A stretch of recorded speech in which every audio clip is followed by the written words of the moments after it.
चलिए कल कहाँ तक पढ़ाई हो गई थी, उसके बाद बताइए जल्दी से आप लोग कहाँ तक की पढ़ाई हो गई थी।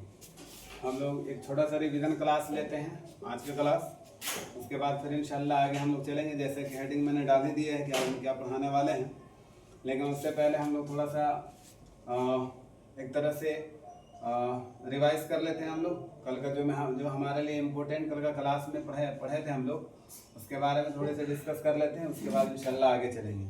तो आवाज़ वगैरह क्लियर है, सारी चीज़ें उम्मीद करता हूँ कि सारी चीज़ें डन हैं, ओके हैं। आवाज़ वगैरह क्लियर है, आप तक आवाज़ जा रही होगी, पीपीटीज वगैरह क्लियर होंगे, सारी चीज़ें। तो चलिए एक बार जल्दी से थंबनेल कर दीजिए कि सारी चीज़ें ओके हैं। एक बार बता दीजिए, कमेंट करके बता दीजिए एक बार कि सारी चीज़ें सही हैं, ओके हैं। तो हम लोग चलते हैं आगे का क्लास लेकर के चलते हैं, ठीक है। सबसे पहले हम लोग बात कर लेते हैं, कल के क्लास में हम लोगों ने पढ़ा था मसनवी कुतुब मुश्तरी को, ये किताब पढ़ा था हम लोगों ने। ये किताब हम लोगों ने कल की क्लास में पढ़े थे और इसके बारे में कुछ किरदारों के बारे में हम लोगों ने पढ़ा था। इसकी सन्निशात के बारे में पढ़ा था, इनके मुसन्निफ कौन थे उनके बारे में हम लोगों ने पढ़ाई किया था। आज का रिवीजन 10 मिनट में हम लोग फटाफट लेते हैं। ध्यान आप लोग बताने का कोशिश कीजिए, फटाफट बताइए। जो हम पूछते जा रहे हैं वो सारी चीज़ें आप लोग ध्यान में रखिए और बताइए जल्दी जल्दी। सबसे पहला क्वेश्चन हमारा यही हो जाएगा कि अगर हम लोग बात कर लें कुतुब मुश्तरी कब लिखी गई थी, कुतुब मुश्तरी कब लिखी गई थी, तो शायद मैंने बताया था, आप लोगों को जल्दी से बताइए, कमेंट कीजिए कि कुतुब मुश्तरी कब लिखी गई थी। तो 1609 के अंदर कब लिखी गई थी, 1609 में। अगर हम लोग बात कर लें कि ये किताब गोलकुंडा की किताब है, गोलकुंडा की तवाज़ात मसनवी में से है। और हम लोगों ने एक और बात किया था कि उर्दू, अगर आपसे ये पूछ लें कि उर्दू की तवाज़ात मसनवी कौन है, तो हम लोग रखेंगे कुदमराव को। अगर ये पूछ लें कि गोलकुंडा के पहले तवाज़ात मसनवी कौन सी है, तो हम रखेंगे कुतुब मुश्तरी को। चलिए कुतुब मुश्तरी की अगर हम लोग बात कर लें तो ये किस तरह की मसनवी है, रिज़मिया है या बज़मिया है। मैंने बताया था आप लोगों को कि इश्किया की बात हो तो इश्किया से रिलेटेड अगर बात करेंगे तो फिर हमारा वो हो जाते हैं बज़मिया। और अगर जंगो जदाल से मुताल्लिक हो, जंग से मुताल्लिक हो, जंगो जदाल से मुताल्लिक हो, तो वो फिर हमारी बात हो जाती है रिज़मिया का। तो ये हमारा बज़मिया है, इसलिए कि ये कुतुब मुश्तरी, मैंने बताया था कल बहुत डिटेल में हम लोगों ने बात कर लिया था कि मोहम्मद कुली कुतुब शाह और मुश्तरी के इश्क की दास्तान बयान किए गए इस किताब के अंदर। एक बात। दूसरी बात हम लोगों ने जो इसके बारे में हम लोगों ने पढ़ा था कि मुल्ला वजी ने इस किताब के बारे, मुल्ला वजी ने अपने शेर व शायरी के बारे में कौन वो दो अशखास के नाम लिए थे कि अगर वो दोनों होते तो आज हमारी शायरी को बहुत ज़्यादा रिवाज मिलता, आज हमारी शायरी को बहुत ज़्यादा रिवाज मिलता। वो कौन दोनों, ऐसे वो दोनों कौन अशखास थे, उनका नाम बताना आपको जल्दी से, ये भी बताइए। उसके बाद इसका पहला शेर, कुतुब मुश्तरी का सबसे पहला शेर जो मैंने आपके सामने रखा था उसको बताइए जल्दी से।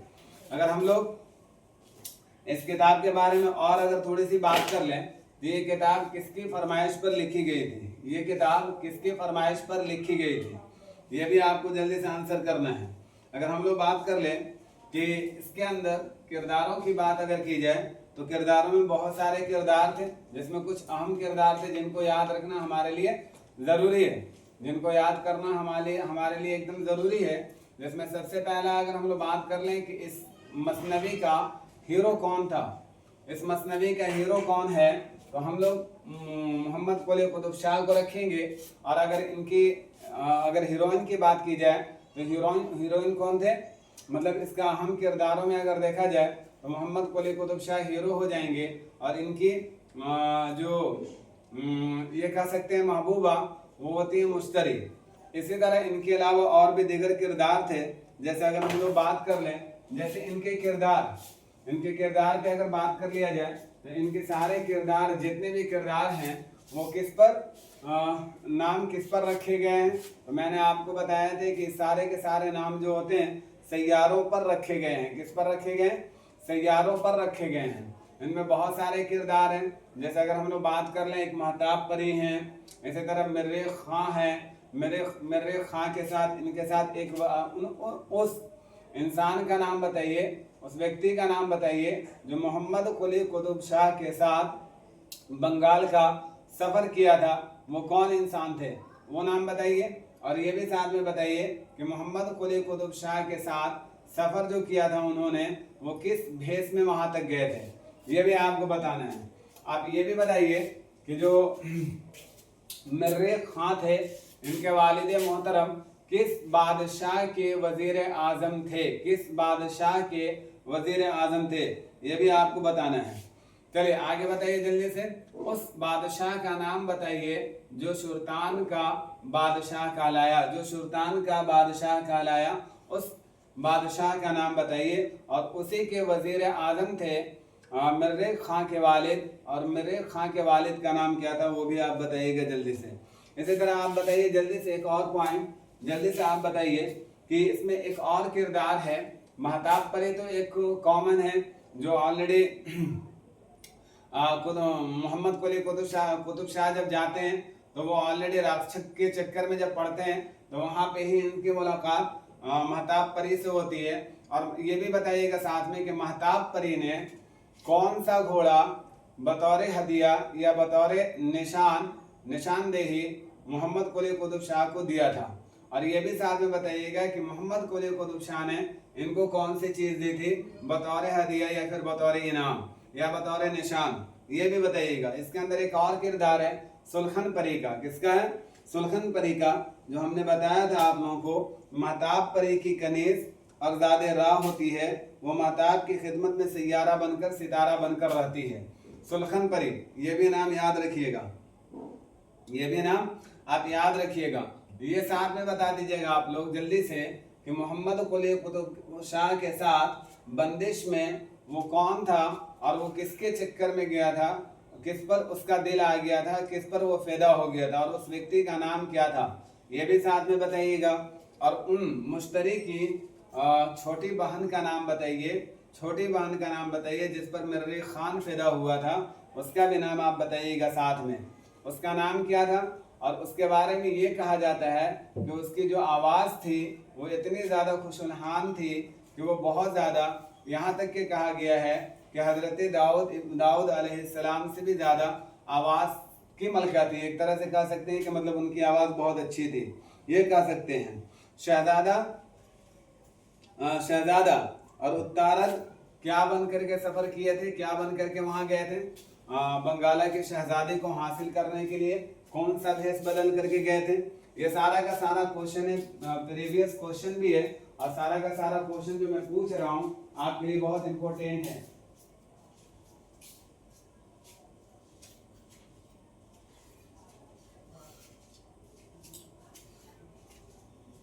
आप इनमें से किसी को नजरअंदाज नहीं करेंगे।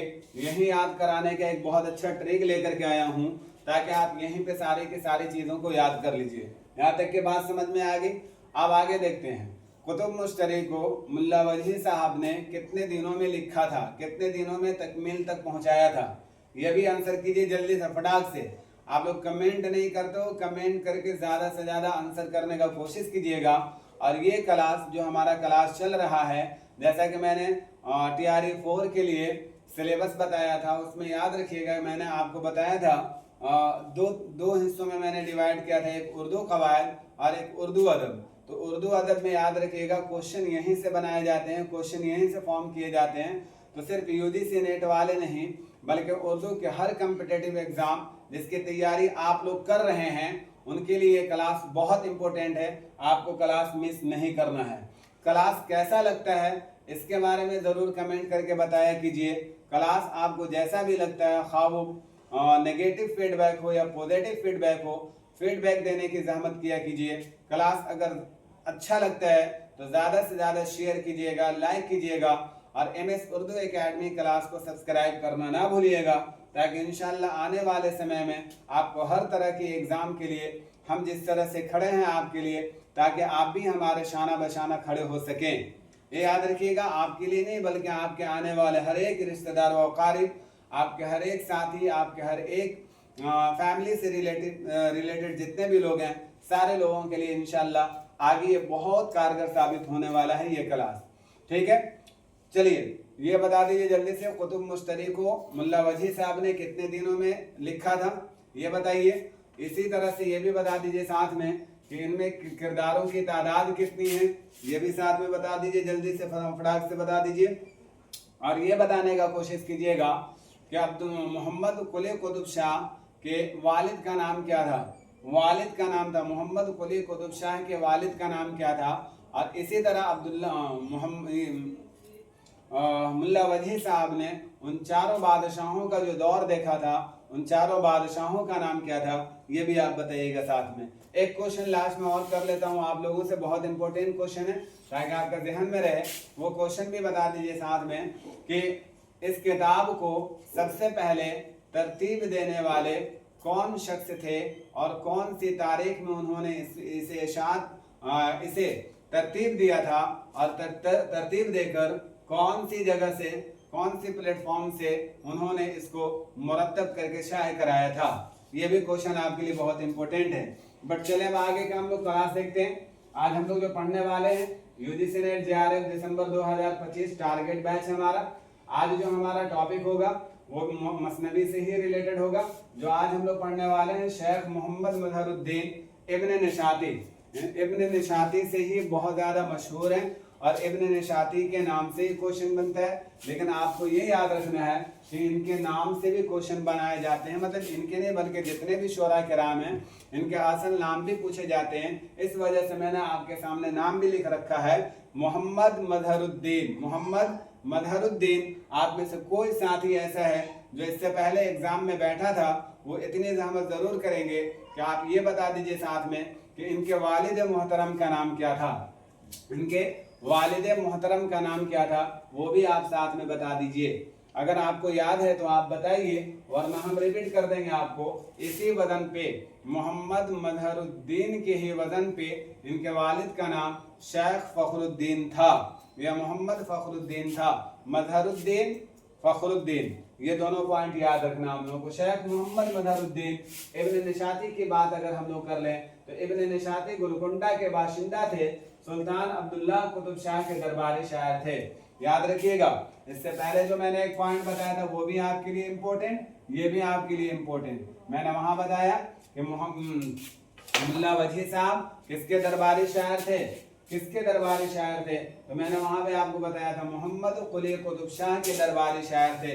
इब्न निशाती मैच द कॉलम करके क्वेश्चन बनता है इसमें। अब अगर आपसे ये पूछ ले कि इब्न निशाती ये किसके दरबारी शायर थे, तो याद रखिएगा अब्दुल्ला कुतुब शाह के दरबारी शायर थे। अब्दुल्ला कुतुब शाह के दरबारी शायर थे। ये बात ध्यान में रखना है कि वही जो चार बादशाहों का उन्होंने दौर देखा था, उन्हीं में से ये अब्दुल्ला कुतुब शाह लास्ट वाले बादशाह थे, आखिर वाले। इब्राहिम कुतुब शाह के बारे में मोहम्मद कुली कुतुब शाह, और उसके बाद मोहम्मद कुतुब शाह, और चौथे नंबर पे आते हैं अब्दुल्ला कुतुब शाह। अगर हम लोग बात कर लें इनकी सन्ने पैदाइश की, अगर इनकी इब्न निशाती की सन्ने पैदाइश की अगर हम लोग बात कर लें तो इनके बारे में बताया जाता है, ज़हन में रखिएगा, और इसको ना हो तो ऑलरेडी ये कर लीजिएगा। देखिए इनके बारे में बताया जाता है इनके बारे में बताया जाता है कि ये 1040 से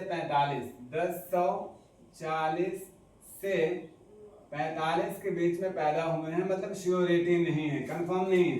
एक बात आप लोगों को और मैं बता दूं, आप लोग सुन लीजिए।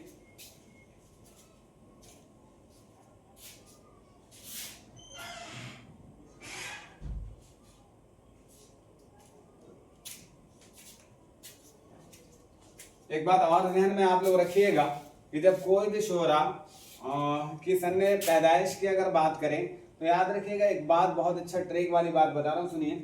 जब किसी का सन्ने पैदाइश क्या हो जाता और डाउट में चला जाता हो, मतलब समझ में नहीं आता हो कि मतलब इनकी पैदाइश कब हुआ था। जैसे ये भी देख लीजिए 1040 और 45 की बात कर रहे हैं, तो कोई भी इंसान जब पैदा होता है तो क्या वो पैदा होते ही मशहूर हो जाता है, क्या वो फेम कमा लेता है पैदा होते ही, तो आपको ध्यान में आएगा नहीं।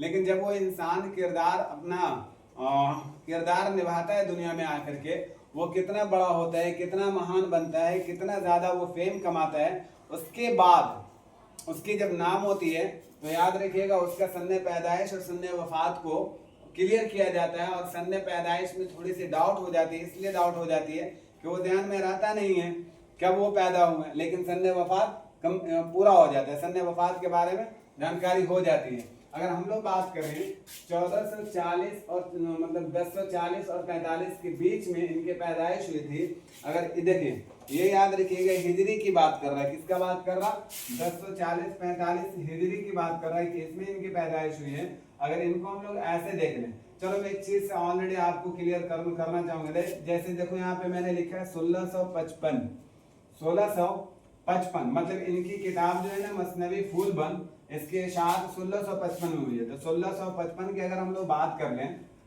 तो देखिए 1655 की हम लोग बात कर रहे हैं तो उसके अकॉर्डिंग 1640 और 1645 के बीच में, 1645 के बीच में ये तारीख नोट कर लीजिएगा। 1040 1045 क्वेश्चन में बनेगा तो मैं तो बता ही दे रहा हूँ, लेकिन जब इसको हम लोग ऐसे लेकर के आएंगे तो 1640 और 45 के बीच में इनके पैदाइश हुई थी। और ये किताब जो लिखा गया था 40 ही अगर रखेंगे तो ज्यादा बेहतर होगा, ताकि 1655 में इसके इशाअत के बारे में आ रहा मसनवी फूलबंद को लिखा गया है। तो 15-16 साल, अगर 45 से 55 लें तो 10 साल में कोई किताब नहीं लिख सकता। अगर हम लोग बात कर लें तो ये 15 साल 16 साल 18 साल में ही किताब लिखी जाती है। तो इसके अकॉर्डिंग अगर हम लोग बात कर लें तो 1640 ही रखा जाए, ज्यादा अच्छा लगता है। तो 1640 तो 1600 वहां देख लेते हैं 1040। हम लोग देखते हैं आगे का पॉइंट। इब्न निशाती गोलकुंडा के बाशिंदा थे। कहाँ के थे? गोलकुंडा के बाशिंदा थे। और इनके बारे में हम लोगों ने पढ़ा कि सुल्तान अब्दुल्ला कुतुब शाह के दरबारी शायर थे। ये दोनों फॉर्म याद रखिएगा। ये अपने दौर का दूसरा बड़ा शायर कहलाया, मतलब ये अपने दौर के दूसरे बड़े शायर थे, याद रखिएगा। तो पहला शायर कौन होंगे आप बताइए जल्दी से। अपने दौर का दूसरा बड़ा शायर थे, तो ये पहला कौन था, इनके बारे में आप बताइए। देखिए इन्हीं के नाम के साथ शेखुल मशाइख लगाया जाता है। मतलब आपसे ये क्वेश्चन पूछा जा सकता है कि वो कौन शायर हैं जिनके नाम के साथ शेखुल मशाइख लगाया जाता था। तो याद रखिएगा वो इब्न निशाती थे। इब्न निशाती का पूरा नाम अभी बताया मैंने, मोहम्मद मजहरुद्दीन। मेरे साथ आप लोग रिपीट किया कीजिए। रिपीट करने से आपको भी ध्यान में रहेगा। सिर्फ सुनना कमाल नहीं है, आप जितना ज्यादा रिपीटेशन देंगे आपका दिमाग में उतना ही बैठेगा। बच्चों की तरह लेकर के मत रटने बैठ जाइएगा, बस यहीं पे ध्यान में बैठाइए, इंशाल्लाह सारी चीजें बैठ जाएंगी दिमाग में। अगर हम लोग बात कर लें तो इनकी मशहूर तसनीफ थी मसनवी फूलबंद, और इनकी इशाअत की तारीख याद रखिएगा 1655। कब याद रखिएगा? 1655 में लिखा गया है। और याद रखिएगा ये लिखा गया है जमील जालिबी के मुताबिक, जो तारीख है ना इसकी 1655 है, याद रखिएगा। और जमील जालिबी साहब की किताब है, उसी से उन्होंने हवाला देकर के ये चीज बताई है। आगे हम लोग देखते हैं गोपी चंद नारंग के मुताबिक ये किताब अहमद हसन दबीर इदरोसी की तसनीफ बसातीनुल इंस से अखज़ किया गया है। That is the very important point. ये समझ में आए मुझे कि ये किताब तबज़ाद किताब नहीं है, तबज़ाद मसनवी नहीं है, बल्कि इस किताब को बसातीनुल इंस से अखज़ किया गया है। और बसातीनुल इंस जो है ये असल किताब है। और इसी का हम लोग ये कह सकते हैं कि इसी में तहरीफ करके, इसी में इजाफा करके, इसी में बढ़ोतरी करके फिर इस किताब को मसनवी फूलबंद की शक्ल में दिया गया। और ये किताब को इब्न निशाती से मुंसलिक किया गया, लेकिन असल जो किताब थी इसकी वो अहमद हसन दबीर इदरोसी की तसनीफ थी बसातीनुल इंस के नाम से। ये भी ध्यान में रखिएगा। ये बात क्लियर हुआ? ये दोनों आपके लिए बहुत इंपॉर्टेंट है। अहमद हसन दबीर इदरोसी, ये नाम भी याद रखिएगा। और इनकी जो किताब है बसातीनुल इंस, इसको भी ध्यान में रखिएगा। बात यहाँ तक क्लियर हुआ? आप लोगों को समझ में आई बात समझ में आए तो बोलिए, जल्दी से हम लोग आगे चलते हैं। अगर हम लोग बात कर लें तो देखिए नसीरुद्दीन हाशमी, जमील साहब, जमील जालेबी और मुहिउद्दीन कादरी लोग, इन सारे लोगों के मुताबिक इसका सन्ने तसनीफ है वो 1666 है, मतलब 1066 है। इसका मतलब ये कि 1655 इनके अकॉर्डिंग। और इन्होंने कैसे इसको दिया याद रखिएगा। तो ये ध्यान में रखिएगा कि इन्होंने इस चीज को जो दिया है, नसीरुद्दीन हाशमी की एक किताब है दक्कन में उर्दू, इसी तरह जमील जालवी साहब की किताब है तारीख अदब उर्दू या तारीख ज़बान उर्दू, और मोहिउद्दीन कादरी दो साहब की किताब है दक्कनी अदब की तारीख, दक्कनी अदब की तारीख। इसको नोट नहीं करना है, ये आगे में हम लोग डिटेल में पढ़ेंगे इन सब किताबों के बारे में। इन सारे लोगों की जितनी भी किताबें हैं इन किताबों के बारे में हम लोग आगे बहुत डिटेल में पढ़ने वाले।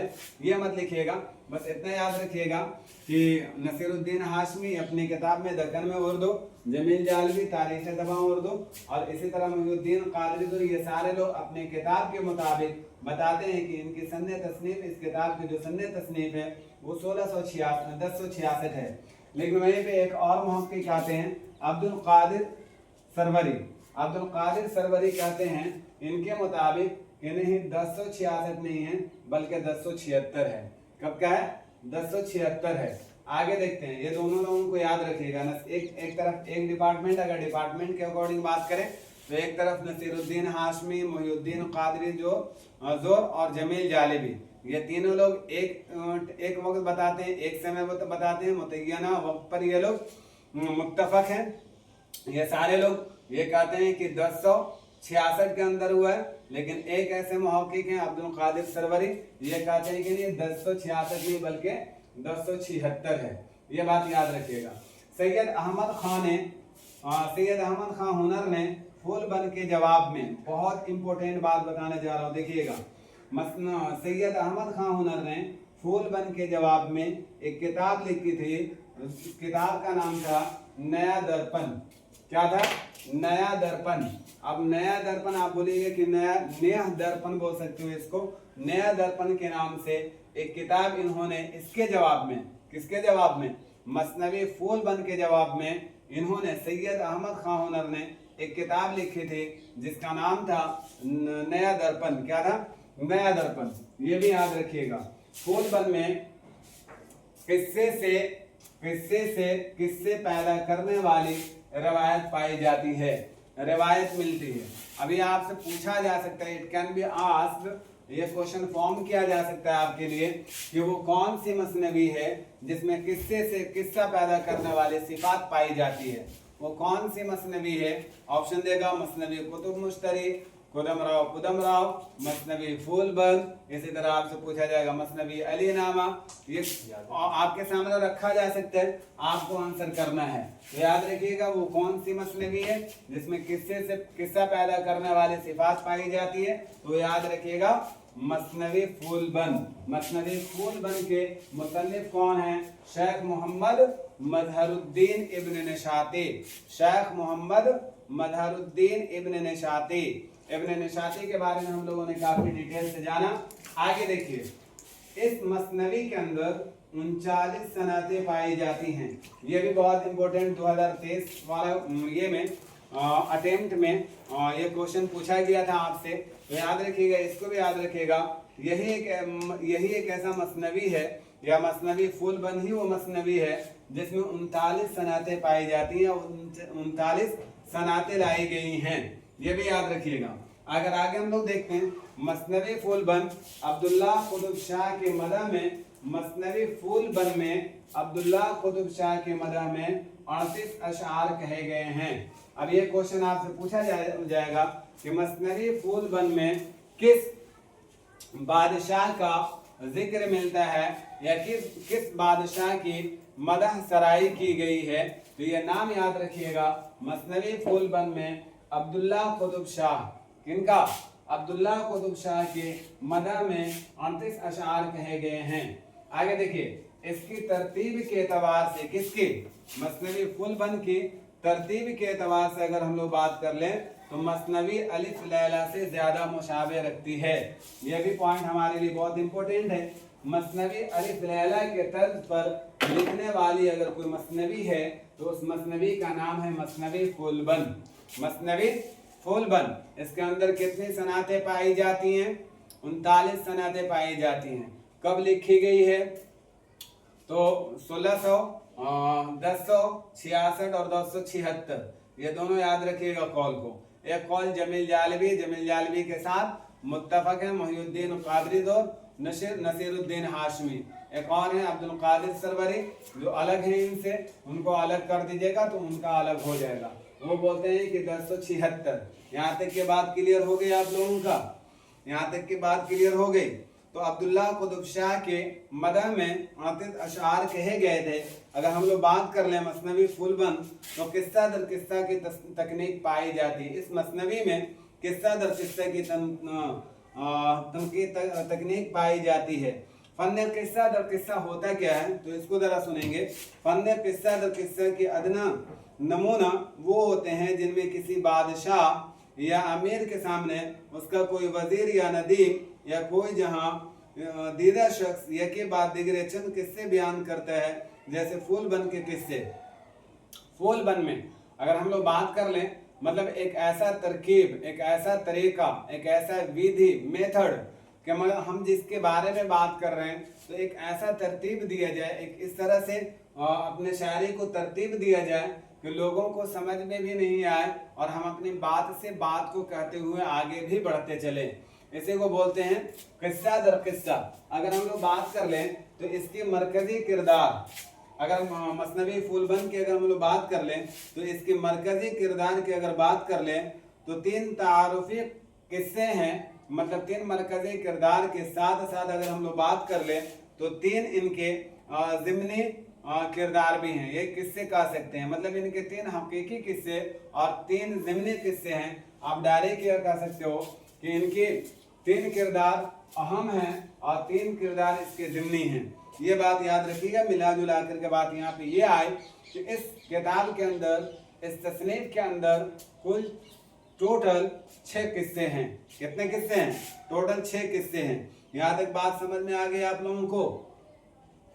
इसमें 1-2 अशार है जिसके बारे में हम लोग जान लें कि अगर हम लोग बात कर लें, अगर ये पूछा जाए आपसे कि मसनवी फूलबंद का पहला शेर का इंतखाब करें, मसनवी फूलबंद का पहले अशार का इंतखाब करें, तो याद रखिएगा मसनवी फूलबंद में इब्न निशाती ने सबसे पहला जो शेर लिखा है, अव्वल में हमद रब्बुल आलमीन का, दिलो जा सो कहूँ जा आफरीन का।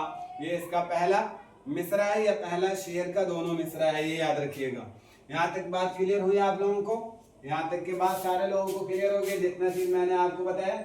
आगे का जो क्लास होगा इंशाल्लाह इनके ये फूलबंद की जब हम लोग ये करेंगे, डिटेल्स को पढ़ेंगे, तो इंशाल्लाह उसमें हम आप लोगों को समझाएंगे और इसके किरदारों के बारे में भी हम लोग बात कर लेंगे, इसके किरदार के बारे में भी हम लोग समझ लेंगे। यहाँ तक की जो बात समझ में आए तो हम लोग समझ में आया। अब तक के हम लोगों ने 3 मसनवी को पढ़ा। 3 मसनवी में 2 मसनवी हमारे जो काफी इंपॉर्टेंट थे, जो हम लोगों ने पढ़ के रखा। ऐसे तो तीनों हमारे लिए इंपॉर्टेंट है, तीनों को याद रखना होगा। मसनवी फूलबंद, इसी तरह मसनवी कुतुब मुश्तरी, और तीसरा वाला हो गया हमारा मसनवी कुदमराव। इन तीनों के बारे में हम लोगों ने पढ़ा। इन तीनों के बारे में याद रखिएगा। एक बात और कि इब्न निशाती की पैदाइश या इब्न निशाती की अगर बात करें हम लोग, तो मुल्ला वजही के बाद इनको दर्जा दिया जाता है। आप इस मेथड से भी आप तो समझ सकते हो कि देखिए अब्दुल्ला कुतुब शाह के दरबारी शाह थे, और अब्दुल्ला कुतुब शाह से पहले एक और बादशाह है जिनका नाम मोहम्मद कुतुब शाह, और उनसे पहले भी एक शायर थे, बादशाह थे मोहम्मद कुली कुतुब शाह, उनके दरबारी शाह थे मुल्ला वजही। तो मुल्ला वजही के बाद एक और बादशाह है, और एक और बादशाह आने के बाद उसके बाद अब्दुल्ला कुतुब शाह है। मतलब ये चौथे टर्म में जो बादशाह आते हैं उनकी ये दरबारी शायर होते हैं, याद रखिएगा। अभी मैंने आपको एक पॉइंट बताया था कि ये जो हैं इब्न निशाती हैं, ये अपने दौर के दूसरे बड़े शायर हैं। तो याद रखिएगा पहला जो बड़े शायर हो जाएंगे ये मुल्ला वजही हो जाएंगे। यार मोहम्मद कुली कुतुब शाह याद रखिएगा, मोहम्मद कुली कुतुब शाह से अधिक क्वेश्चन, ज़्यादा क्वेश्चन पूछे जाते हैं बनिस्बत और बादशाह जो हैं, इब्राहिम कुतुब शाह, मोहम्मद कुतुब शाह, या फिर इसी तरह अब्दुल्ला कुतुब शाह। इनसे क्वेश्चन कम फॉर्म किए जाते हैं, लेकिन इसका मतलब ये नहीं कि फॉर्म नहीं किए जाएंगे। अब तक के देखने के अकॉर्डिंग अगर हम लोग बात कर लो तो यहाँ तक के डेटा मिलता है कि इनसे कम पूछे जाते हैं, लेकिन ऐसा नहीं कि आगे पूछे नहीं जाएंगे, डेफिनेटली ये पूछे जाएंगे। इसलिए आपको ध्यान में रखना होगा, ध्यान में आप रखिएगा, इसीलिए आपको पढ़ाया जा रहा। अब इसके बारे में हम लोग बात कर लें, ये किस तरह के मसनवी है। तो एक इश्किया मसनवी है। क्या है? एक इश्किया मसनवी है। और इश्किया मसनवी होने के साथ साथ आप ये भी ध्यान में रखिएगा कि इसके अंदर अशआर की तादाद जो है वो 1744 है। कितना है? 1744 है। हम लोग कुदमराव के बारे में बात किए तो वहां भी बताते 1032, 1033।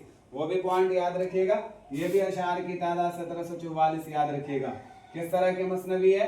तो इश्किया मसनवी है। अशार की तादाद 1744 है, ये भी ध्यान में रखिएगा। यहाँ तक के बाद आप लोगों को क्लियर हो गई सारी बातें जो मैं आप लोगों को समझाना चाह रहा था। मैंने रिवीजन भी करा दिया।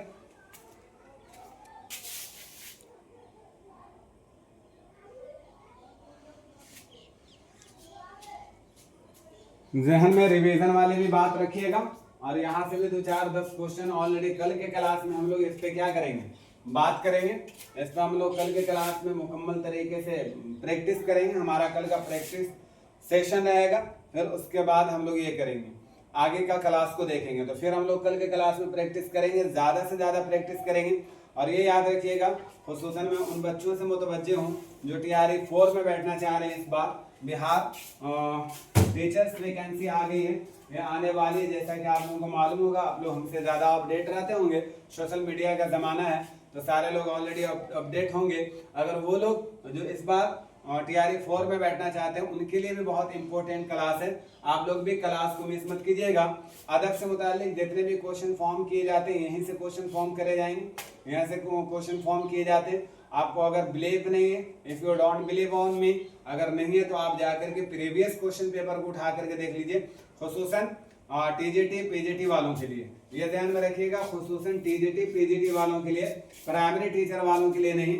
उनके लिए भी ऑलरेडी हमारे पास क्लास चल रहे हैं, उनके भी उर्दू कवायद से मुताल्लिक हम क्लास चला रहे हैं। तो उन लोगों के लिए भी ऑलरेडी क्लास चल रहा है, आप वहाँ से जा करके देख सकते हैं। प्ले लिस्ट में सारा का सारा क्लास अवेलेबल है, वहाँ आप जाइए, जा करके हर एक क्लास को आप वहाँ से वॉच कर सकते हैं। बस इतना काम कर दीजिएगा कि आप अपने लिए, मेरे लिए नहीं, आप अपने लिए इस क्लास को ज़्यादा से ज़्यादा लोगों तक शेयर कीजिएगा, ज़्यादा से ज़्यादा लोगों में स्प्रेड कर दीजिए, ताकि लोगों को ज़्यादा से ज़्यादा बेनिफिट हो जाए, मुनाफा हो जाए। और आपका एक छोटा सा काम है, आप जल्दी से यूट्यूब खोलिएगा। जैसे आप जाइएगा क्लास देखने के लिए, तो सबसे पहला काम आपका ये कि आप जाइएगा और प्रेम से एकदम जा करके, एकदम प्रेम से यूट्यूब खोल करके मेरा चैनल सर्च करके, चैनल पे जा करके धीरे से सब्सक्राइब वाला बटन को दाब दीजिएगा, प्रेस कर दीजिएगा, ताकि बगल वाला को पता ना चले। और उसके बाद एक और ऑप्शन देगा, उस पर जाइएगा, ऑल का सिलेक्शन करके